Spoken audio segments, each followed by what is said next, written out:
상대방이 누구인지 확실하게 심사하고 싶어 한다. 0번째 인상이 생긴 거예요. 흥미롭죠? 이게 핵심입니다. 뭔가 그 사람 고급져. 무릎을 탁 치게 했었던 이건 진짜 아비투스입니다. 이 책을요 일주일 내내 읽었거든요. 이렇게 두께가 좀 있는데 처음부터 끝까지 전혀 지루하지 않게 너무 재밌게 읽었습니다. 한번 꼭 읽어보세요. 제가 책을 1년에 50권을 읽잖아요. 이건 진짜 제 인생에 도움이 됐고 앞으로도 몇 번씩 읽을 만한 책 몇 개가 제 머릿속에 있거든요. 그런데 이 책이 그 안에 들어올 정도였어요. 굉장한 책입니다. 아비투스. 인간의 품격을 결정하는 7가지 자본이라고 되어 있습니다. 계급에 대한 책입니다. 예전에는 신분이 따로 있었잖아요. 요즘도 얘기를 안 할 뿐이지 사실상 계급이 있잖아요. 그거에 대해서 이야기하는 책이에요. 타인과 나를 구별짓는 취향, 습관, 아우라, 사회 문화적 환경에 의해 결정되는 제2의 본성, 계층 및 사회적 지위의 결과이자 표현. 이게 아비투스입니다. 제가 여러분들하고 같이 읽고 싶은 부분에 플래그를 붙여오거든요. 그거에 대해서 읽어드리면서 얘기를 하는데 붙여온 거 보세요.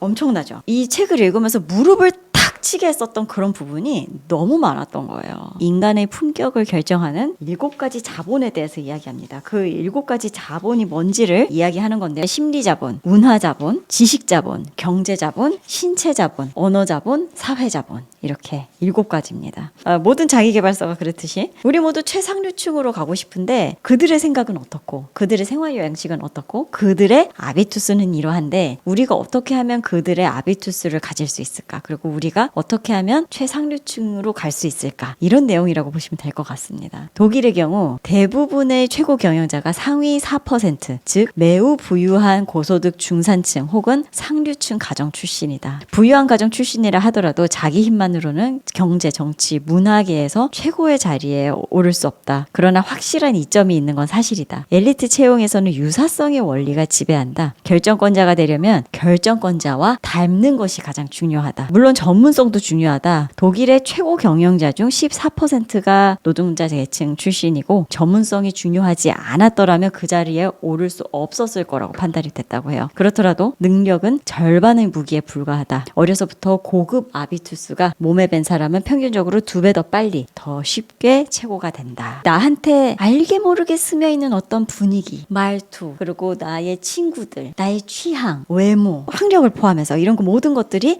나의 아비투스를 형성하는 거예요. 그 아비투스가 지위를 결정짓는 데에 굉장한 영향을 미친다는 거죠. 그렇다고 한다면 이 아비투스가 뭐길래 뭔가 딱 하나로 결정지을 수 없는 뭔가 그 사람 고급져, 뭔가 잘 사는 사람 같아, 이런 느낌이라고 직관적으로 좀 설명할 수 있을 것 같아요. 그게 뭔지 한번 보겠습니다. 자, 첫 번째 심리자본 부터 할게요. 인간을 강하게 하는 자원, 예를 들면 희망, 자신감, 낙관주의, 회복 탄력성, 이런 자본을 말하는 거예요. 저는 이걸 보고 딱 어떤 생각이 들었냐면 올림픽에서 금메달 따는 선수들의 심리자본이 진짜 찐 심리자본이 아닐까 생각했어요. 끊임없는 투지와 그 인내심, 끈기, 이런 것들 있죠. 그런 게 이제 심리자본인 거죠. 정신적, 감정적 평온, 이런 것도 심리자본에 해당을 하는 거예요. 상류층과 하류층에서 주로 최고의 회복 탄력성이 드러난다. 보통 생각하기에는 하류층에서 회복 탄력성이 나올 것 같지 않아요? 뭔가 이렇게 실패를 많이 해보고 굉장히 고난과 역경을 상류층에서 많이 겪지는 않았을 것 같은 그런 느낌이잖아요. 상류층의 탄력성은 성공적인 집안에서 자신의 자리를 확보해야 하는 감정적 압박의 결과다. 하류층의 탄력성은 더 이상 바닥을 기지 않겠다는 의지의 결과다. 중산층은 오히려 이런 역경을 잘 모른다. 정상에 있지도 않고 생존 전투를 할 필요도 없는 사람은 더 높은 곳이 바로 눈앞에 떠 있을 때만 안락한 구역을 떠난다. 상류층들이 겪는 불안이라든지 고민, 이런 것들은 종류가 다른 거예요. 그래서 하위 계층에서는 정말 생존 때문에 이걸 발악을 하다가 중산층으로 올라오고 상류층으로 올라오고 이런 게 이제 된다고 한다면, 이 상류층에서는 이 상류 사회에서 내가 진정 인정받고 무시당하지 않고, 이게 중요한 거예요. 재산을 상속을 해준 거를 세금을 다 내고라도 그거를 그전 수준으로 계속 유지한다는 건 그건 엄청나게 힘든 일이라는 거죠. 그래서 상류층도 못지않게 회복 탄력성이 강하다라는 이야기가 여기 나옵니다. 굉장히 대대손손 잘 먹고 잘 사시는 그런 상류층 분들도 이런 고충이 있구나. 부자들은 연구하는 작가 토머스 콜리, 그는 부자와 가난한 사람의 독서 습관을 5년에 걸쳐 조사했다. 콜리는 국가는 자산이 36억 이상인 사람들을 부자로 정의했다. 그들 중에서 88%가 하루 30분 이상 독서를 하며 주로 전문서와 비소설, 위대한 인물의 전기를 읽는다. 가난한 사람들은 훨씬 적게 책을 읽고 주로 머리를 식히기 위해 책을 읽는다. 세계적인 부자인 워렌 버핏은 여가의 80%를 독서로 보낸다고 한다. 그는 학생들에게 자기계발서, 경영서, 투자 관련 책을 읽고 그대로 따라하라고 권했다. 이런 책들을 매일 500쪽씩 읽으십시오. 지식은 그렇게 복리이자처럼 쌓입니다. 여러분들 모두 그럴 가능성을 가졌습니다. 하지만 장단컨대 여러분 중 극히 일부만이 그 가능성을 이용할 겁니다. 사회적 지위가 낮은 사람들은 우연한 행운, 직접적 후원, 부자 애인을 기대하는 경향이 있다. 반면 사회적 지위가 높은 사람은 명확한 목표를 세우고 그것을 이루기 위해 일한다. 콜리의 선물에 응답한 부자들 중 70%가 1년에 적어도 하나의 큰 목표를 추구한 반면 가난한 사람들은 단 3%의 사람만이 1년에 적어도 하나의 큰 목표를 추구했다. 자수성가한 백만장자 스티브 시볼브 역시 목표 지향을 결정적인 성공 요소로 여긴다. 부자들이 성공한 이유는 그들이 더 똑똑해서가 아니라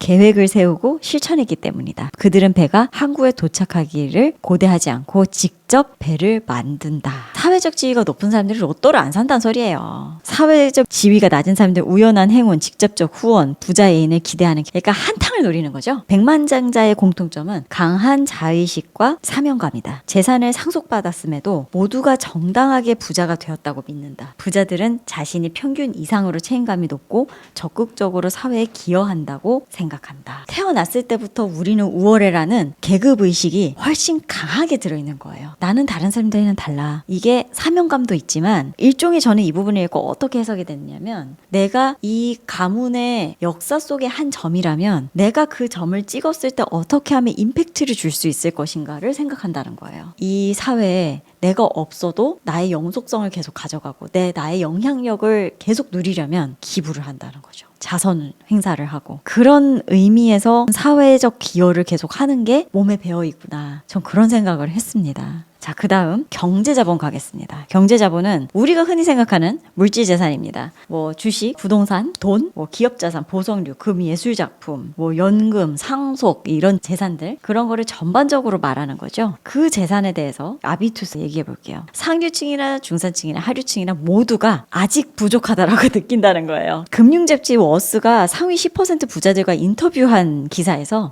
한 응답자는 슈퍼리치를 따라잡지 못할 때의 기분을 다음과 같이 표현했다. 내가 가진 건 과분하지만 아직 훨씬 더 많이 필요합니다. 감사와 좌절이 섞인 모순적인 대답. 누구든지 항상 부족하다고 느낀다는 거예요. 경제자본은. 그러면서 아무튼 돈이 없으면 불행하다라는 부분이 있습니다. 허세처럼 보일 수 있겠으나 가슴에 손을 얹고 생각해보라. 무더위 끝에 찾아온 선선한 여름밤은 처음엔 아주 반갑지만 선선한 밤이 닷새째 이어지면 첫날만큼 반갑지 않다는 것을 다들 경험해보지 않았나. 흥미가 떨어지는 걸 막고 싶다면 언제나 새로운 사냥터로 가면 된다. 혹은 자발적으로 금욕을 실천하면 된다. 아주 냉소적으로 들리겠지만 우리가 다른 사람보다 더 풍족하게 산다는 걸 알 때 돈은 우리를 행복하게 한다. 여러분들이랑 꼭 나누고 싶었었던 게 좀 희망적인 이야기가 있어요. 부를 빨리 축적하는 특별한 집단이 있었다는 겁니다.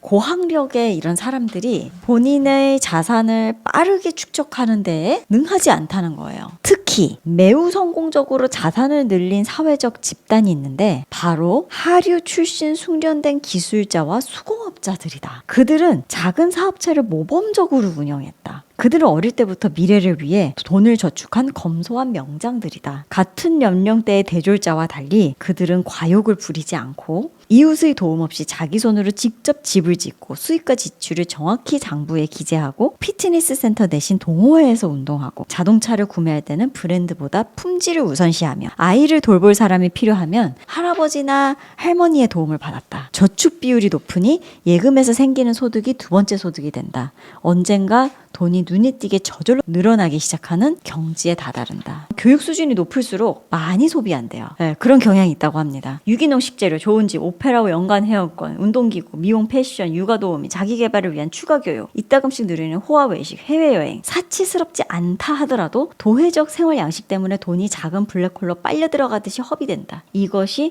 평생의 재정 성과에 치명적인 영향을 미친다. 똑같이 벌더라도 나중에는 자산 수준이 충격적으로 다를 수 있다. 내가 소비를 잘 컨트롤하고 많이 벌면 가능하다는 겁니다. 부모로부터 금전적 지원을 받는 사람은 자수성가한 고소득자보다 경제 자본을 훨씬 적게 축적한다. 부유한 부모의 자녀들은 소비 기준을 자신의 소득에 두지 않고 부모의 생활 수준에 둔다. 이 위험을 피해가려면 부모와 자식 모두 다 다음의 사실을 알아야 한다. 부모와 자식은 다른 인생 단계에 있다. 그래서 생활 수준 역시 다르다. 자식이 위로 도약하도록 부모가 도와주면 안 된다는 뜻이 아니다. 당연히 부모는 자식에게 최고의 교육을 제공하기 위해 돈을 지원한다. 자식이 인생을 시작하고 도약하는 단계에서 부모는 분명히 자식의 손을 잡아준다. 그리고 가족 별장이나 스키장, 콘도 같은 거를 가는 거를 기꺼이 허락한다. 대신 생활비 지원은 하지 않는다. 이게 핵심입니다. 생활비 지원을 하지 않는 것이다. 고갈되지 않는 경제 자본은 의존성을 키우기 때문이다. 자기 힘으로 돈을 벌고 모으는 일은 심리 자본을 강화하고 자신의 능력을 키울 가능성을 열어준다. 저는 이런 사례를 주변에서 너무 많이 봅니다. 나 자신을 알고 거기에 맞춰서 살아야 되는데 자꾸 높이다 보니까 축적이 안 되는 거죠. 점프가 안 된다는 겁니다. 제가 이 책을 읽고 있잖아요. 너무너무 공감되는 게 많은 거예요. 속으로 이러지 않을까? 이런 거 같은데? 하는 걸요. 여기에 그냥 여실하게 다 써놨어요. 중산층에서 최정상 리그에 오를 준비를 한다면 대화의 주제, 내용, 방식을 바꿔야 할까요? 여기 뭐라고 대답했냐면 다음 단계로 도약하기 위해서 최고의 준비를 하고 싶다면 이미 도달한 사람의 소통 방식에 익숙해져야 됩니다. 지배적인 주제는 무엇일까? 직업적으로 혹은 사적으로 무엇에 관심을 두를까? 무엇이 나를 개인적으로 자극할까? 장래 최고 대화 상대는 무엇을 요구할까? 내가 입에 올리면 안 되는 내용은 무엇일까? 그리고 이런 긴장 영역에서 나는 얼마나 정직할 수 있고 정직해도 될까? 이런 질문에 집중할수록 더 빨리 개인의 아비투스를 만들 수 있습니다. 인생의 친구를 찾으라는 게 아닙니다. 중요한 것은 목표 달성입니다. 내가 도달하고 싶은 그 계층이 있을 거 아니에요. 그 계층에 맞게끔 말을 하는 거에 대해서 계속 훈련을 해야 된다는 거죠. 자, 다음 사회자본 가겠습니다. 사회자본은 모든 영역과 분야에서 쉽고 안정하게 움직이는 사회적 역량, 사회적 관계망, 사회적 명성, 신뢰, 정보, 결정권자와의 친분 이런 겁니다. 산소가 충분하지 않은 꼭대기에 입장 심사가 다른 곳보다 엄격하게 이루어진다. 그 이유는 아주 많다. 첫째, 최정상 리그에는 돈과 권력이 아주 많다. 특권을 누릴 자격이 없는 사람들한테까지 이것을 빼앗길까봐 두려워한다. 그래서 문을 열기 전에 상대방이 누구인지 확실하게 심사하고 싶어한다. 상류층 사람들은 그렇다는 거예요. 둘째, 부자들은 넓은 공간에 익숙해 거리를 많이 두는 게 익숙하다. 더 넓은 집에서 살고 특실에 입원하고 스위트룸을 예약하는 데 익숙하다. 이런 삶 덕에 의도치 않게 사람과 사람 간의 거리가 생기고 덜 부유한 사람들은 부자들이 그들을 멀리한다고 느낀다. 거리감을 두는 걸 편하게 생각한다는 거죠. 셋째, 친절과 환대는 프리랜서 중간관리자 전문가 계급에서는 성공의 전제 조건이지만 최정상 리그에서는 아니다. 상류층으로 올라온 계급 상승자는 친절과 환대가 몸에 배어 상류층 부자들의 소극적 태도를 예기치 못한 거부로 느끼는데 대부분의 특별한 태도는 그냥 다른 문화적 각인의 결과다. 친절과 환대가 그들은 굳이 그렇게 하지 않아도 되기 때문에 몸에 배어있지 않다는 거고 약간 쌀쌀 맞은 것 같아도 그거는 그들이 문화적으로 다른 거다라는 이야기입니다. 흥미롭죠? 영향력을 원하면 눈에 띄어라.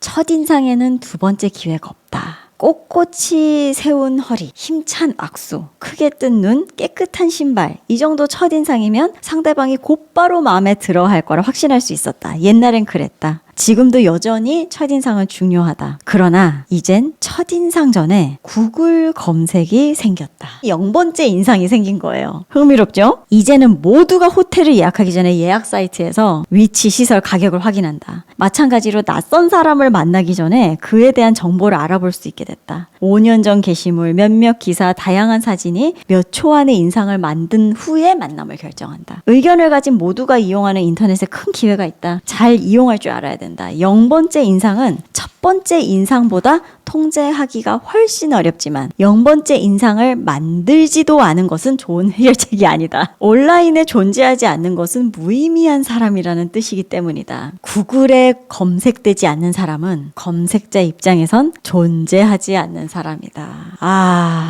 중요한 말입니다. 그죠? 우리 모두가 검색해서 나오는 사람이 되어야 사회적 자본을 가질 수 있다는 의미가 됐다라는 의미로 봐야 할 것 같습니다. 너무 좋은 책이었습니다. 저희 인생책 중에 하나로 들어갈 것처럼 굉장히 저한테 의미가 있는 그런 책이었어요.